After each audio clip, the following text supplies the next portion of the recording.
When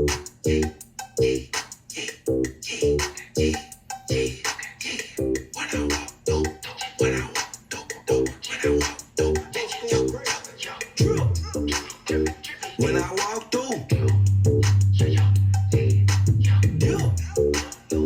I got sauce too. Gang with the gang, chopper rain, get her up, shot. When I walk through, yeah, she found them who brought you. Oh man, okay, all right. I'm telling y'all right now, it's some guys walking into their facilities, their team facilities with that swag right now. Man, we had an amazing week 3. Amazing games. I am just, it was just, again, a continuation from week 2. Week 3, you had great games, man. Come on, let's get raw into it. Let's go ahead and get into it. Good morning, everybody. Good morning. I hope everybody's having a blessed morning. Everybody's healthy and good spirits and in a good place mentally, emotionally, spiritually, physically. Welcome to the breakdown. X's and O's with Nate Ness. I'm your host, Nate Ness, and I want to just go ahead and get right into it. We had an amazing week of football. Week 3 was nothing short of spectacular, in my opinion. Oh man, we had some great games. Had some great division games. You know what? Again, an amazing week for some exciting football. So let's go ahead and head down to Tennessee, where we're going to go ahead and there's an AFC South showdown between the Tennessee Titans. They're playing host to the Indianapolis Colts. Now, this game wasn't what I expected it to be. You know, I expected it to be a little bit like, more big plays, more exciting. But I mean, Colts missed some opportunities. I mean, that's all the way I can just put it. The Indianapolis Colts missed opportunities, left points on the board. Carson Wentz was nothing spectacular, going 19 for 37 for 194 yards. And again, as I said before, the Colts offense, they just couldn't get on track and they left points on the board. They stalled on some drives, got field goals instead of, touchdowns. I mean, come on, you gotta capitalize on the moment. The defense looked pretty good. I mean, they forced 2 turnovers, got 2 interceptions, one for Darius Leonard and the other from Kenny Moore. But overall, the Colts got to figure it out. They got to figure it out on offense. Again, going into the season, they had all the intangibles. They got all the tools, to make some noise. They finally got a quarterback, and they just got to get it together. On the other side of the ball, the Tennessee Titans, Ryan Tannehill didn't do anything spectacular. He was okay. 18 for 27, 197 yards, 3 touchdowns, 2 interceptions. Nothing really glamorous about his numbers. Tannehill has got to get those interceptions cleaned up because you can't win football games giving the ball to the opposing team. Derrick Henry, a solid showing from the week before, carrying that on. 28 carries for 113 yards. And again, we know Tennessee's MO. In order for them to get further, and for them to really do something to make some noise, they got to be able to establish their run. They have a great running back in Derrick Henry, tough runner, hard runner. And I mean, again, you get him going, it's going to be hard to beat the Tennessee Titans. Nick Westbrook, Jeremy McNichols, and Chester Rogers all have receiving touchdowns. And again, we're going to look past, great showing by the Titans, but this was all about the Colts and the missed opportunities. The Titans taking an important division game, 25-16. All right. Now, we're going to head to East Rutherford. You know what? The New York Giants play host to Atlanta Falcons. It was a great weekend, too, for the Giants because they were going to be retiring Eli Manning's jersey number, and he's going to be, celebrated. 2-time Super Bowl champion, 2-time Super Bowl MVP.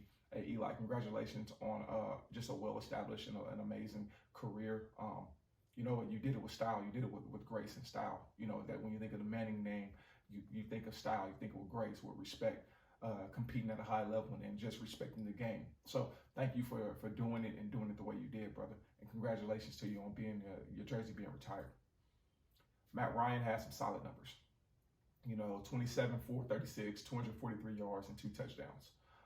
Mike Davis was actually pretty good on the ground. I mean, his numbers aren't eye-popping, 12 carries for 50 yards, but if you can get some solid production from your running backs, you don't want to put the game all on Matt Ryan's shoulders. So he was pretty good. But I'm going to tell you guys, straight up, Cordero Patterson, he is special. Arthur Smith, you have to find a way to get this guy the ball. This guy is, again, Swiss Army knife. He is an all-purpose player. Receiving, rushing, returning kicks, playing all types of special teams. I mean, this guy just does it all. 7 carries for 20 yards, 6 receptions for 82 yards, and 2 returns for 40 yards. Again, that's great production. So, Arthur Smith, congratulations on the first win as a head coach. but you got to figure out ways to get this guy the ball, like really creative ways to get Cordero Patterson the ball and continue, because he is the bright spot on this team early in the season. Now, on the other side of the ball, on the other side, the New York Giants, I'm quite sure that Coach Joe Judge is probably going to be shaking his head when you watch the film. There were so many missed opportunities and penalties. Now, Daniel Jones was good.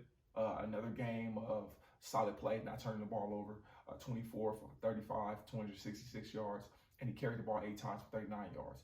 He has really good athleticism, and he puts it on display. I mean, I just really like it. Now, the thing with Daniel Jones is continuing to build and continuing to, string along those games where you don't turn the ball over and just making plays. Then we'll see some change with the Giants, and it was good to see Saquon, he was out there playing. I'm telling you guys, he's getting his football legs back. He's getting his football legs back, and once that happens, he's going to be a problem.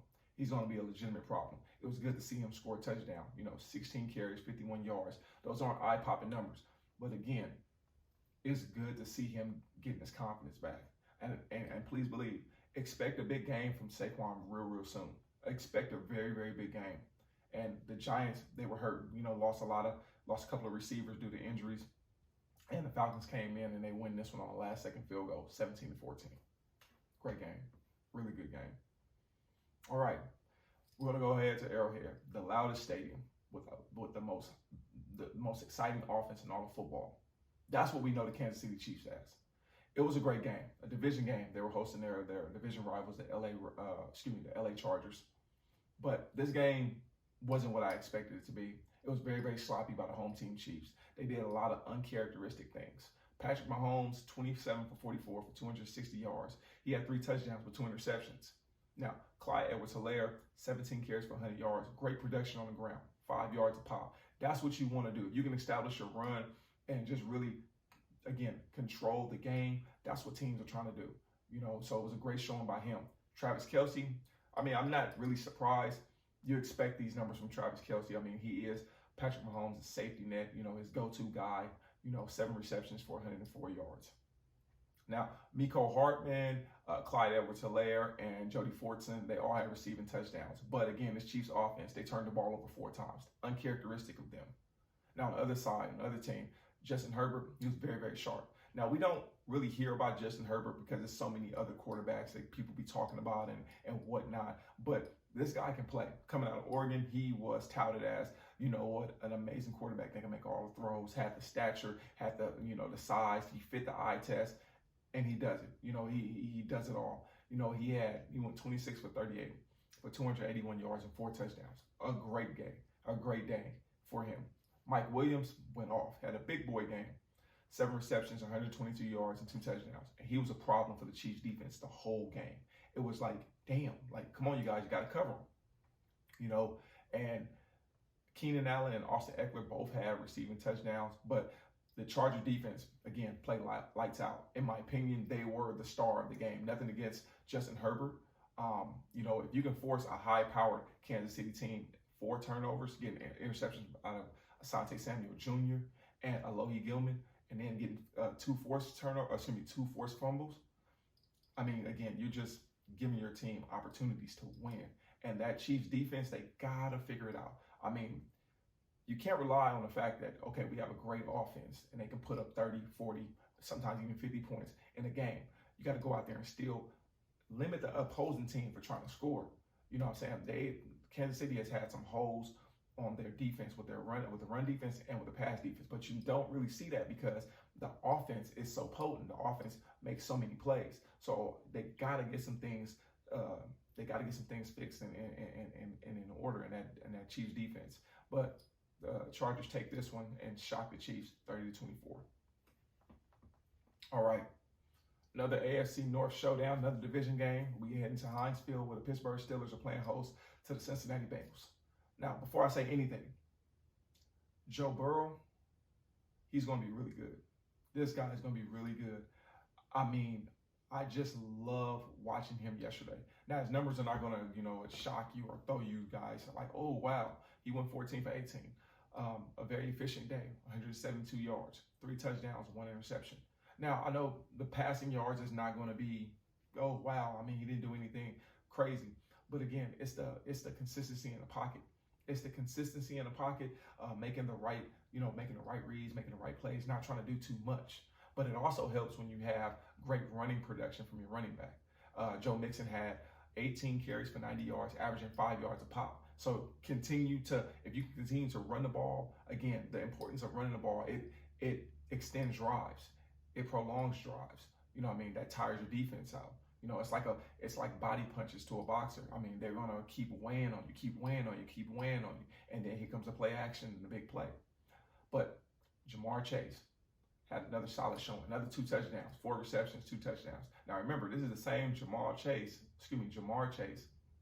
who during the preseason, he was dropping the ball. You was wondering like, well, is he gonna make it? But this guy has done something that no rookie has done in Cincinnati Bengal history, and that's score a touchdown in each one of his first 3 games. Looked good. Again, keep working, keep getting better. Keep working on that chemistry with your quarterback, man. And you can listen.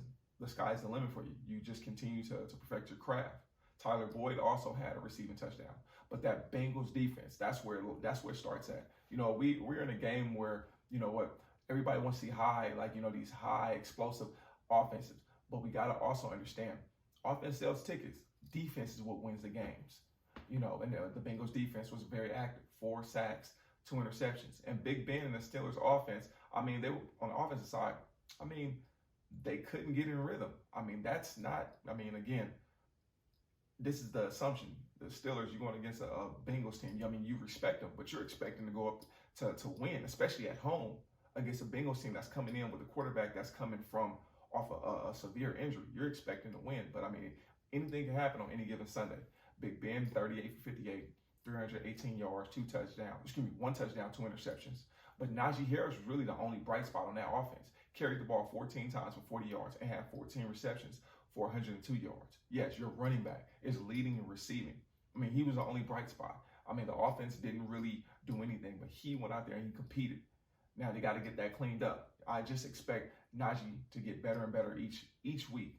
Chase Claypool, he had some decent numbers, 9 receptions for 96 yards. But this was a sloppy game. Sloppy game with the penalties. But between both teams, 20 penalties for 172 negative yards. You can't expect a win like that if you're going out there committing these undisciplined penalties. So I expect them to fix that. The Bengals take this game and sneak into town 24-10. All right. It's the First Energy Stadium where the Cleveland Browns host the Chicago Bears. Now, much like Zach Wilson the week before, this was Justin Fields' welcome to the NFL game. And man, this is a game that I'm quite sure that he wants to forget. Now, his numbers were non-existent. He went 6 for 20 for 68 yards. Yeah, 68 yards. Yet, to his defense, every time he dropped back, that Cleveland Brown defensive line was in his face. He had to scramble. He couldn't get into a rhythm. He couldn't even sit in the pocket to survey the field. The Chicago Bears offensive line just got dismantled and dominated by the Cleveland Brown defensive line. And I don't think Chicago want to watch this film. I really don't. It was nasty. Now, the Browns, on the other hand, they looked really good. They dominated from the just opening drive. Baker Mayfield had a solid game, 19 for 31 for 246 yards, 1 touchdown. But we know the strength of this Browns offense is them running backs. And them horses was out the stable today, and they was controlling the game. The Browns as a team rushed for 216 yards. Nick Chubb, 22 carries for 84 yards, and Kareem Hunt, who's on my fantasy, 10 carries for 81 yards, 1 touchdown. Now, the one thing I love about this Browns, running back room, there's no me mentality. There's a team mentality. That it doesn't matter, we all eating. Everybody cares about winning, and they all support each other. I love that. That's the team first mentality. And you know what? Odell Beckham, first game back from the ACL injury from the year before. I kind of was wanted to see how he was going to fare too. Was he going to be a little timid? Was he going to be trying to watch that knee? But he looked good. 5 receptions for 77 yards, and the Browns defense was just nasty. The Browns defense sacked Justin Fields 9 times. Yeah, 9 times. The number before 10, after 8, 9. And Myles Garrett had 4.5 of those. That is production out this world. That is crazy. But now you understand, what Justin Fields had a rough day because he couldn't sit in the pocket. But if the Browns can make some noise. They run the ball, they can play good defense and get solid quarterback play. The Browns can make some noise later on in the season. But the Browns win this game 26-6. All right, to Ford Field, where my Detroit Lions play host to the high-flying Baltimore Ravens. Now, I enjoyed this game. I love this game. Before I say anything, I love the way the Lions compete. Dan Campbell's got this team going in the right direction. May not show in the wins and the win column, but they're fighting. They're not going out there and laying down, and that's all you can ask. You can see, hey, you can't judge the dog in a fight, but the fight in the dog, and they fight. You know, they fight hard. You know, one of these days they're going to be able to. Hopefully, they'll be able to like really get it all together and go ahead and get their first win. So Sunday was no different. Lamar Jackson came into town, and that Raven offense just continues to be exciting. Lamar was 16 for 31 for 287 yards and 1 touchdown, 1 interception, 7 carries for 58 yards. Now, Lamar's got to clean up his interceptions. He's turned the ball over in all of the games this season, and he's got to clean that up. You know what? Sometimes if the play's not there, don't try to force it. Again, do not try to force it. Be smart. Think about your team. His ability to run and to extend plays is a big plus for him. And you got to love it. You got to love it. Mark Andrews had a great game, 5 receptions for 109 yards. And the Lions, again, nothing to take away from the Lions. The Lions played a very good game. They had a great game plan, and I enjoyed the effort. Jared Goff was 22 for 30 for 217 yards. And the Lions got they got pretty good, work from their running backs. Both DeAndre Swift and Jamal Williams both had rushing touchdowns. Now, the Lions defense had a good showing, 4 sacks, 1 interception. Now, to sack Lamar that many times, that shows that they were really out there competing. They were out there busting their tails. But as I said before, this Ravens team, they're going to find a way to win. And a wild win in a low-scoring game. They go ahead and score off a 66-yard game-winning Justin Tucker field goal. Heartbreaking fashion. I mean, they win 19-17. So, hey, Lions, keep at it, guys. Coach Campbell, keep at it. These guys are fighting for you. Keep fighting, guys. All right, to Gillette Stadium. Man, the New England Patriots, they are hosting the New Orleans Saints.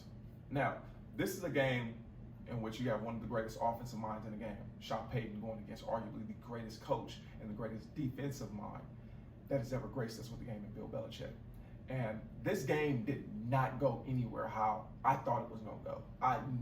Not even close. Jameis Winston was trying to rebound from the week before.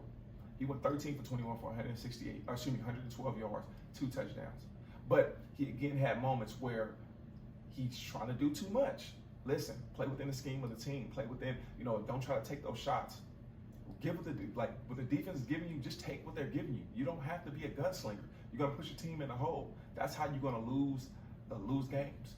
Rely on the game plan and what you see. Alvin Kamara, good production, 118 all-purpose yards, 89 rushing, 29 receiving, and 1 receiving touchdown. But Swiss Army knife quarterback Taysom Hill rushed 6 times for 32 yards and 1 touchdown. And I expect to see more packages of Taysom Hill, in the coming weeks. This guy is a quarterback that plays the game like a running back / tight end, and he just does it all for them. So I expect to see more of him, to get him more on the field, to really have a defense thinking. Now, it was a quiet night for the New Orleans Saints receivers. Marquez Callaway had 4 receptions for 41 yards and 1 touchdown. But the Saints defense were the star. They forced 3 turnovers, 3 interceptions, one by Malcolm Jenkins that was returned for a touchdown. Marshawn Lattimore and P.J. Williams all recorded interceptions. Mac Jones struggled, going 30 for 51, 1 touchdown, 3 interceptions. And it was very uncharacteristic of him to turn the ball over. Yet, give it one of the interceptions wasn't his fault. Went off the hands of Jonnu Smith. That's the one that Malcolm scored off of. But again, they still go down in the book as an interception. But there was no rushing effort or attack for New England. And on the receiving end, Kendrick Byrne had some good receptions, 6 receptions for 96 yards, 1 touchdown, and Jacoby Myers, 9 receptions for 94 yards. But the Patriots dropped this one at home, 28-13. All right. Let's go ahead to Jacksonville, where it's the battle of the number ones. You got Trevor Lawrence and the Jacksonville Jaguars hosting Kyler Baby Yoda Murray. And you know what, before I say anything, there's a lot of people that talk about Kyler Murray. Oh, he's too short, he's too little. The guy plays the game of football. He's a footballer. He's a football player, that's it. 28 for 34, 316 yards, 1 interception. Got to clean that interception up.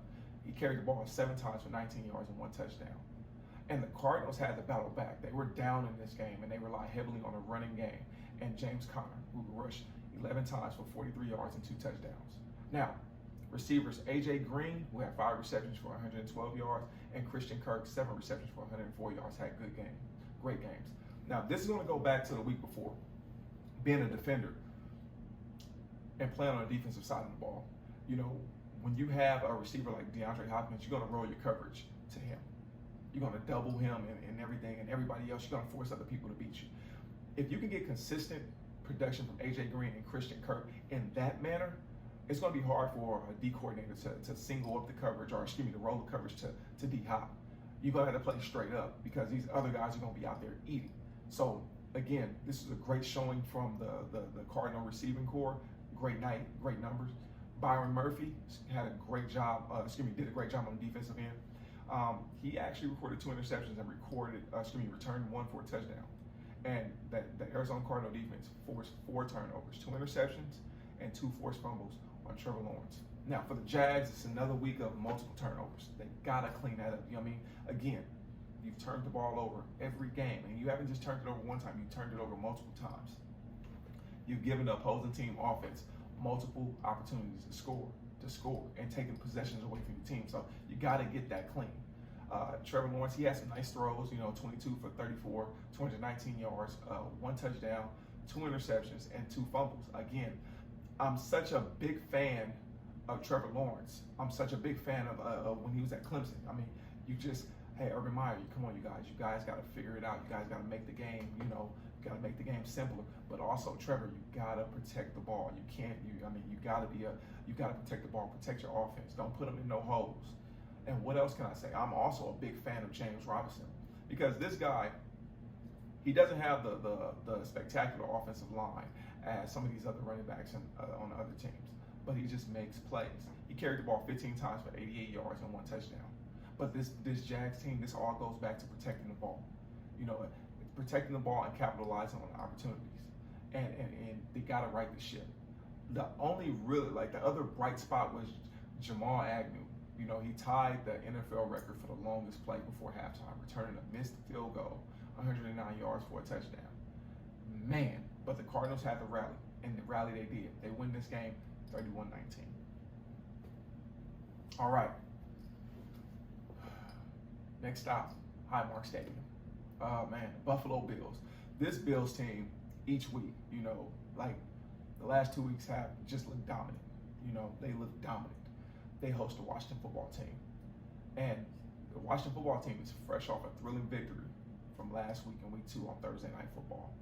But Buffalo played no games. Josh Allen showed why he's one of the front runner, in my opinion, for the MVP. Josh Allen was just on point the whole night. 32 for 43, 358 yards, 4 touchdowns, 4 carries, 9 yards, 1 touchdown. He accounted for 5 touchdowns on the day. Sunday, oh man, that was amazing. Emmanuel Sanders, Dawson Knox, and Zach Moss all had touchdowns. And Cole Beasley was amazing in the slot. This guy had 11 receptions for 98 yards. And he's one of the best slot receivers in the game. He's the one that's going to go across the middle. He's going to make the tough catches. He's going to do the pivot routes, all that stuff. He looked really, really good. But the Bills defense, 2 interceptions, 1 by Micah Hyde and 1 by Jordan Poyer. They look good. Now, the Washington football team. Now, they played pretty much catch up, and they can't do that with Taylor Heineke at quarterback. No knock on him. No knock on him and his abilities. But you want to get into a game where it's like you're not down by 2-3 touchdowns and trying to catch up and putting the ball in his hand where you got to throw the ball. He went 14 for 24 for 212 yards, 2 touchdowns, 2 interceptions. He carried the ball 8 times for 21 yards and 1 touchdown. Now, Antonio Gibson and Logan Thomas both have receiving touchdowns. And the Washington football team, no disrespect, but again, you can't play from behind. You gotta really go out there and bust your tails and execute the game plan. But the Bills have an amazing quarterback and great wide receivers. And the Bills take this one in dominating fashion, 43-21. All right. I'm telling y'all, we had some good games. We had some really, really good games. All right, to Mile High we go. And the Broncos are hosting the New York Football Jets. Oh, man. And Zach Wilson, who had his welcome to football, or excuse me, welcome to the NFL moment last week, had another struggle game. 19 for 35, 160 yards, 2 interceptions. This is I know you got rookie quarterbacks, and you know what, they got to learn the game, and you got to accept and roll with the struggles that they're going to have, and hope and pray that, you know, these struggles are going to help them in the long run. You know, but this Jets offense was a no-show again today and non-existent in the first 3 weeks of the season. You can't expect much if your offense isn't showing up. Coach Salah and his staff, they got their work cut out. You got to figure out what your team's strengths are and just really what's successful for you guys, and you guys got to really hammer that, you know, but still at the same time work on the things that you're struggling at. You know, put guys in position where they can succeed. But the Broncos had another solid showing. Teddy Bridgewater played consistent winning football, managing the game, and not trying to do too much. 19 for 25 for 235 yards. That's good production. You know, good, decent numbers. You know, but he got great production from his running backs. Melvin Gordon, 18 carries, 61 yards, and Javonte Williams, 12 carries, 29 yards, and 1 touchdown. I love the play calling with the Broncos. I love the play calling. It's a nice, healthy dose of run and pass. You know, you don't want to put Teddy in no type of predicaments where, you know, hey, we need you to go throw the ball. No, you got great running backs, good running backs, and we're going to allow our running backs and our offensive line to, like, you know, showcase what they can do. You know, so I love it. Tim Patrick was a receiver who showed up in the passing game, 5 receptions for 98 yards. And the defense had another showing, a solid showing. That Broncos defense getting 5 sacks and forcing 2 turnovers. And they shut out the Jets 26-0. Oh, man. Now, we're going to head to the city that never sleeps. Yeah, that's right, Vegas. And man, Vegas are hosting my Miami Dolphins. And this is the first game since the Dolphins had put Tua on IR for the rib injury. And the Dolphins looked good in the early goings, jumping out 14-2 in the first quarter. But the Raiders have shown resiliency. That's the one thing that they've shown each week is resiliency. They battled back. And Jacoby Brissett, he was decent, 32 for 49, 215 yards. The Dolphins got good rushing production, you know, 132 yards combined, 2 touchdowns, 1 touchdown by Jacoby Brissett and Malcolm Brown. Mike Gesicki was good, 10 receptions, 86 yards. But Derek Carr, again, he put up some big boy numbers, you guys. And Derek Carr, he's slowly creeping up into, like, you know, that MVP race. If he can continue with this, I expect to hear his name a lot more being mentioned. 26 for 43 for 386 yards and 2 touchdowns, 1 interception. The Raiders controlled the clock with a great combination of run and pass. And, you know, Peyton Barber, who actually was starting in place of Josh Jacobs, had 23 carries for 111 yards and 1 touchdown. Those are great numbers. Brian Edwards, Henry Ruggs, and Hunter Renfrow all had over 70 yards. Now, you can get all of your receivers. You know, most receivers had over 3 receptions and over 70 yards. I mean, again, that's great production. You're passing the ball around. So that means the defense, we can't just double up on Henry Ruggs. Or not, because Brian Edwards is going to eat. Or we can't just double up on Hunter Renfrow because Henry Ruggs and Brian Edwards are going to eat. So it's like, that's what you need. That's what you need right there. And the Raiders battled again. Another game into OT and recording another victory in walk-off fashion, 31-28. Now, to Minnesota we go, to U.S. Bank Stadium, where those Vikings are looking to get their first win. Now, they've dropped 2 games in heartbreaking fashion, 2 close contests. You know, they've been in each game and just couldn't, you know, close it out. Now, the Seahawks, they're hosting the Seahawks, and the Seahawks jumped out to an early lead. Russell Wilson looked good, you know, 23 for 32, 298 yards, 1 touchdown. I love watching Russ play. When Russ is cooking and on, Russ is cooking and he's on, you know. But it's great to see great run-pass combination. Chris Carson, 12 carries for 80 yards and 1 touchdown. But you got to get the ball more to him. You got to get Chris Carson. You got to get him the ball. If he's giving you 6 yards a pop, that's going to help the team. That's going to extend those drives from, you know, 3 minutes to like 7-8 minute drives, and, you know, scoring drives. So, you know, got to find a way to get him the ball more. Now, DK Metcalf is a freak of nature. You know, I mean, I was blessed to play 2 years with Calvin Johnson. This guy, 6'6", 260. He can run like me, jump like me, but he had about 40 pounds on me. DK Metcalf is no different. This guy is just, oh, I just get wild when I see him. Just just looking at him and like looking at his build and everything and how he plays the game. 6 receptions for 107 yards, 1 touchdown. But you know what? On the other side, the Vikings got a Viking performance from Kirk Cousins. 30 for 38, 322 yards, or excuse me, 323 yards, 3 touchdowns, no interceptions. Now the running game got going too early. Alexander Madison, who was filling in for Dalvin Cook, rushed 26 times for 112 yards. And Justin Jefferson, I just love this kid. I love this guy. 9 receptions for 118 yards and 1 touchdown. This guy has the makings to be one of the best receivers in the game. Just keep working. Keep working. He has the skill set. He has the work ethic. He has the hands. Keep working. Keep working, Brody. Tyler Conklin and Adam Thielen both had receiving touchdowns and looked good throughout the day. Now, the Seahawks, pretty much like the Chiefs, they got to get some things worked out with their pass coverage and on their defense. I mean, the Vikings receivers made big play after big play and controlled that game. Minnesota got things going in the right direction. They got their first win, 30-17. Okay, man. This was such a thrilling and exciting game.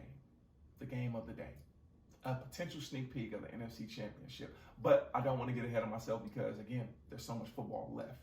There's so much football left to play. We're only in week 3, and this is a 17-game season, so it's a lot of games left to play.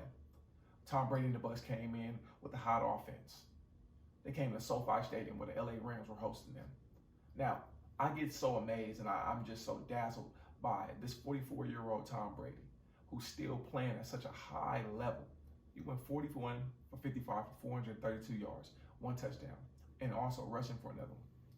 Now, Mike Evans had a great game too, recording 8 receptions for 106 yards. And Giovanni Bernard, he looked good. Now, I expect Giovanni Bernard to be the James White of this offense. You know, the pass catching back, the back that, like, you know, when you put him on a linebacker and just let him go to work. You know, so again, I'm not worried about the Bucs offense. I'm really not. The Rams, they wanted to continue their hot showing. And I must say, people got on me because I was just like, you know what? The trade for Matthew Stafford was a great trade. I mean, the Rams have a championship defense. They have all the pieces in play. They are a team that's built to win now. And your most important position, your quarterback position, that's where they were a little iffy at. You make the trade with Detroit for Matthew Stafford. Guys are saying, oh, he's too old. He's never done nothing in Detroit and all this stuff. Yeah, you know what? If people that watch the game of football, yeah, you know, he didn't really have much success in Detroit and didn't get past the wild card round. But given we were playing against some great teams, Seattle was still Seattle, Green Bay, New Orleans, it was competitive. Again, you give that man that defense over there and you can't do nothing but expect to win.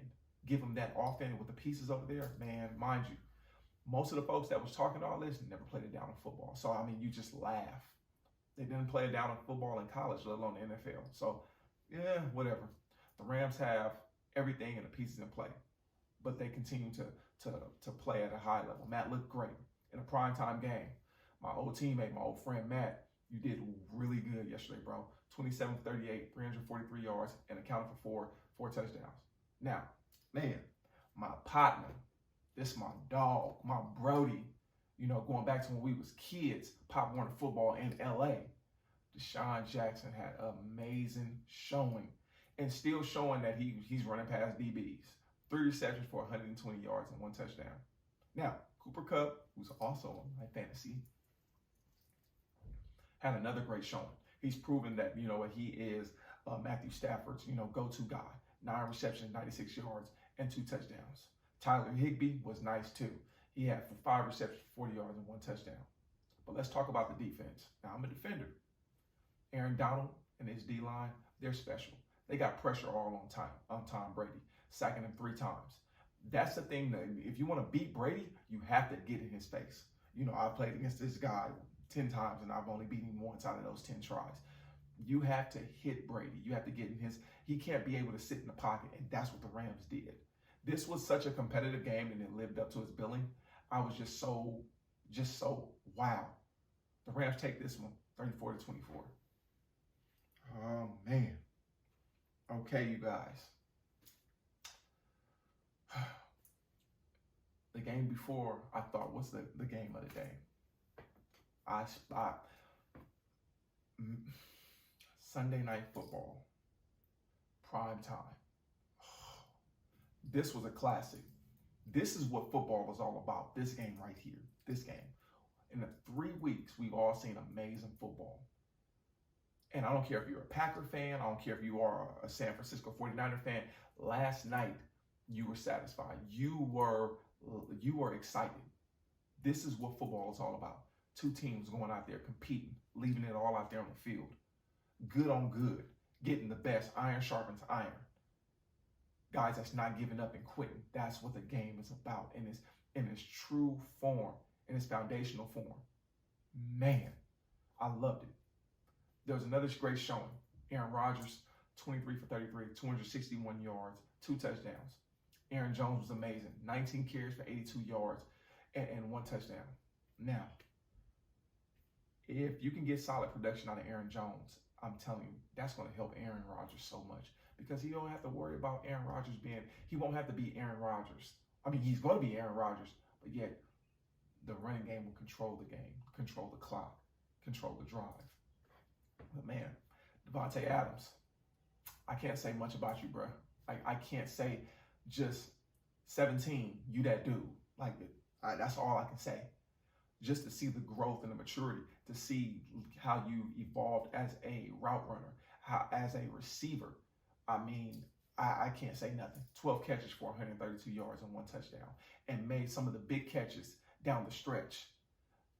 The catches that you made down the stretch were just phenomenal. Marquez Valdez-Scantling, also had a receiving touchdown, and it was a really good showing by Green Bay. Now, the 49ers looked just as good. Jimmy G was smooth, 25 for 40, 257 yards, 2 touchdowns, 1 interception. He made a bad throw into a double coverage, and it was a great play by Jair Alexander. He also had 1 crucial fumble that it kind of was a head scratcher, but I mean, again, Jimmy G, you got to clean that up, brother. You got to clean that up. The turnovers, they can be fixed, but, clean it up. But on the other hand, he was solid. George Kittle had a big game, 7 receptions, 92 yards, and Brandon Ayuk and Kyle Juszczyk both had receiving touchdowns. Now, I want to fast forward to the 4th quarter. Let me go ahead and because this is how exciting this game was. Fast forward to the 4th quarter. That's when the game became a game. It was a 1-score game. San Fran scores, and it's 24-21 Green Bay. Green Bay goes down and scores on a field goal. Then it's 27-21. Then San Fran gets the ball, and Jimmy G drives and connects with Kyle Juszczyk. 75 yards on 8 plays and taking 2 minutes and 2 seconds off the clock.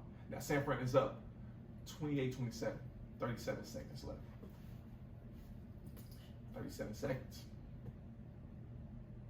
That's all Aaron Rodgers needed.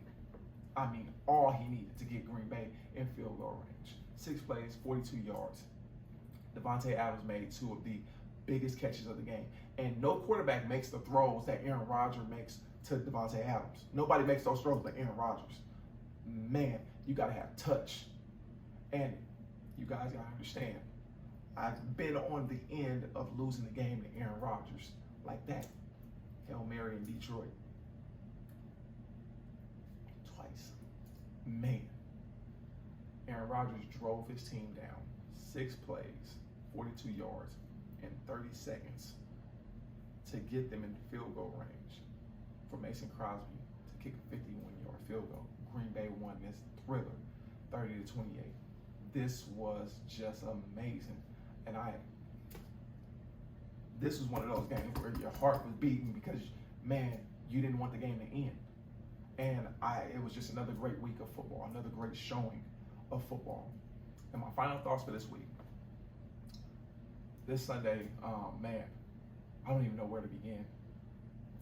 Competition, continuing to compete. There's a lot of things I need to go ahead and fix up. Guys got to, get into that classroom, and they really got to be diligent and just really do their duty to not only the team, but to the organization and to themselves. You got to work on your craft. this was a weekend that, you know what, you had a lot of sloppy play, you had penalties, undisciplined play, you had missed opportunities. You got to capitalize on these opportunities. I mean, you never know what's going to happen. You never know when the play will come again, but you, again, capitalize on opportunities. You know what, some teams got to figure it out offensively and defensively. You know what, as the season progresses, you got to get better. You got to get better. Championship teams, they're pushing themselves. Championship teams are not shooting themselves in the foot. They're taking advantage of the opportunities, the big play opportunities, and they're capitalizing. Championship teams are not letting plays slip through. They're not committing negative plays and just really putting the team in a hole. So I expect a lot of guys and a lot of teams, to really clean up some play. This was a great week of football, an amazing week, and I'm just, I hope everybody has a great week. Be a blessing to somebody, y'all, in some way, shape, or form. Again, carry pay it forward. Be a blessing. And until we see each other again, this is the Breakdown, X's and O's with your boy Nate Ness. Everybody have a blessed day until we see each other again.